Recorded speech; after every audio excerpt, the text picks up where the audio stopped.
Good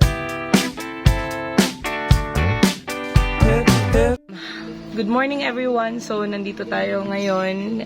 Meron tayong special guest for today's video. Kasama natin ngayon si Ka Balawis. So ito po yung isa sa ating isa sa mga influential vlogger na office mate ko rin sa himpilan ng Reserve Command Philippine Army. So nandito siya at alam ko na maraming sumusubaybay sa Facebook page niya.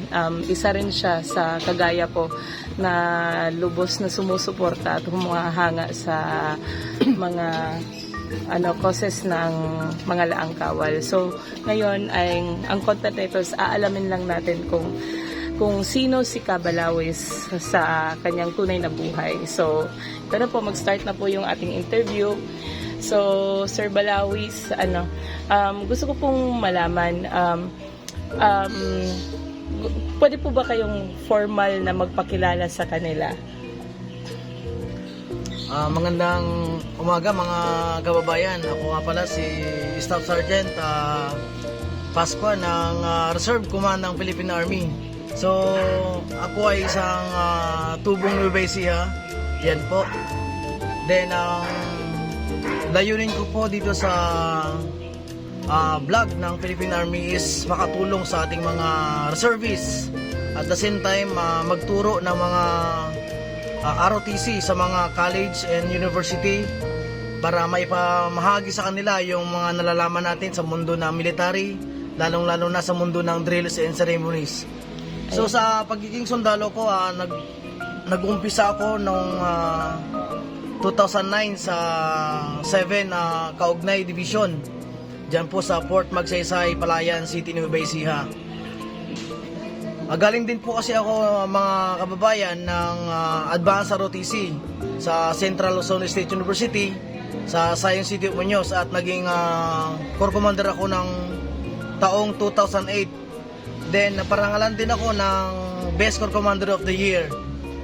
So proud to be a member of ROTC, at the same time proud to be member of ROTC ng reservists.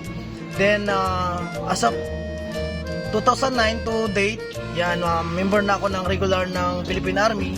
So ako naman yung magbahagi ng kaalaman sa kanila kung saan ako galing, at gusto kong lahat ng mga kadete at mga reservists ay matuto sa mga ginagawa ko na pagtuturo sa kanila every weekend.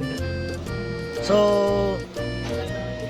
sa mundo kasi ng Philippine Army, marami tayong pressure. May kasiyahan, minsan malungkot kasi malayo sa pamilya.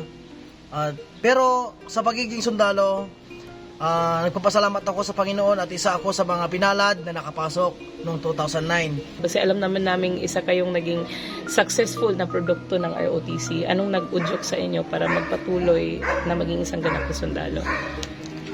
Mga idol, ang kurso ko nung college ako ay Bachelor of Science and Psychology. Yan po.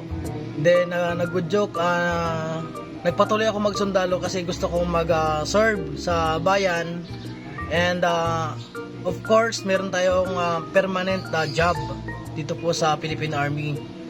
So sa pagtuturo ko sa mga reservists sa ROTC, ini-influence ko sila para maging active din ng Philippine Army, lalong-lalo na yung mga bata pa, yung mga kabataan. Na kung saan, ulitin ko, galing ako ng ROTC at reservists na before na naging regular ng Philippine Army. So tumutulong ako sa kanila para matupad din yung mga pangarap nila na mapabilang sa hanay ng mga kawal. Okay.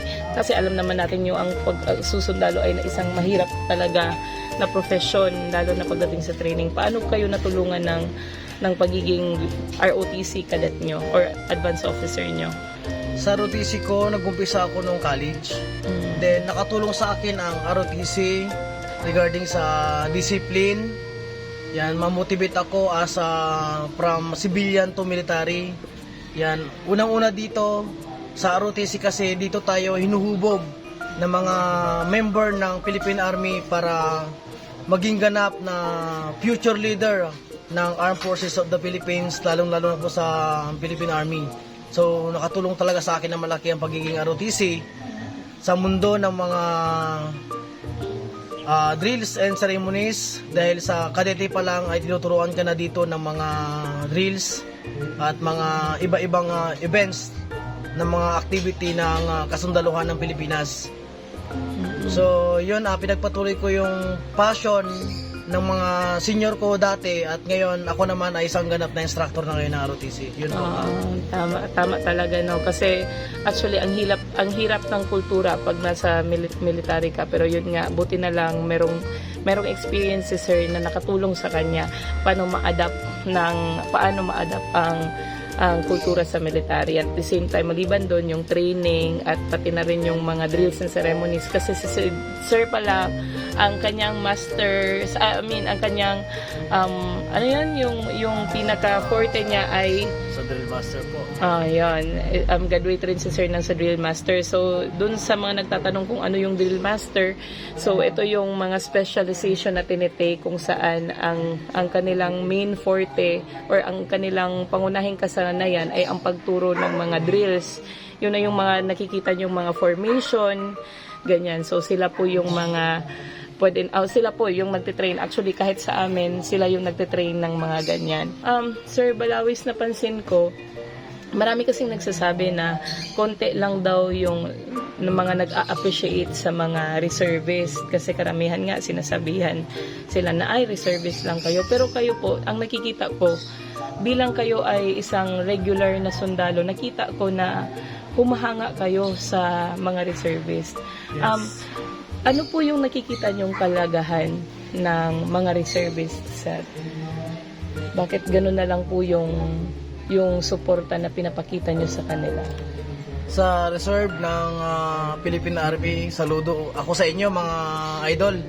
Kasi unang-una, naging part kayo ng Philippine Army as reserve.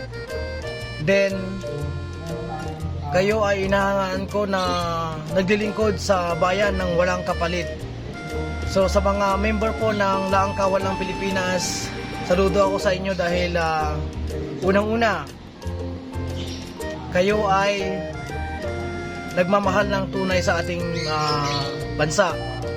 Kayo ay protector din ng ating bansa. Pangalawa, kayo ang nag-iimpluwensya din ng ating mga kabataan, lalong-lalo na dito sa mga ROTC. Kasi hindi nyo na itatanong mga idol, may mga reservists na kasama ko mga instructor ng ROTC. Yan po, kaya yung mga member po ng Philippine Army Reserve, sila po yung mga nakatulong din sa akin nung time ko na pumasok po sa mundo ng Philippine Army. Yan po, ma'am. Ayun, so yan po, maraming salamat sa ating panayam. Actually, ang rami ko pang gustong itanong kay Kabalawis, pero naintindihan ko ngayon na kailangan niya nang bumalik sa pagsasanay, kasi actually ngayon nagtitrain si sir ng mga ROTC units niya. So yun po, para sa kalaman ng lahat, kung gusto niyo na makita yung mga contents ni Kabalawis, please paki-follow po siya. Ano po yung Facebook page niyo, sir? Mga kababayan, mga idol, ang Facebook page ko po ay Kabalawis. Yan po. Then ang YouTube ko channel din po ay Kabalawis. Ayun. So pakisundan na lang po ang aking Facebook page at magkita-kita po tayo doon, mga idol. So yun lang po sa akin. Maraming salamat po sa magandang umaga ito, ma'am, at na-interview niyo ako para maipamahagi din yung about sa akin at sa mga followers natin dito sa Facebook. So yun lang po, mga idol. Okay, bye sa lahat. Maraming salamat. At mabuhay yung Laang Kawal ng Pilipinas.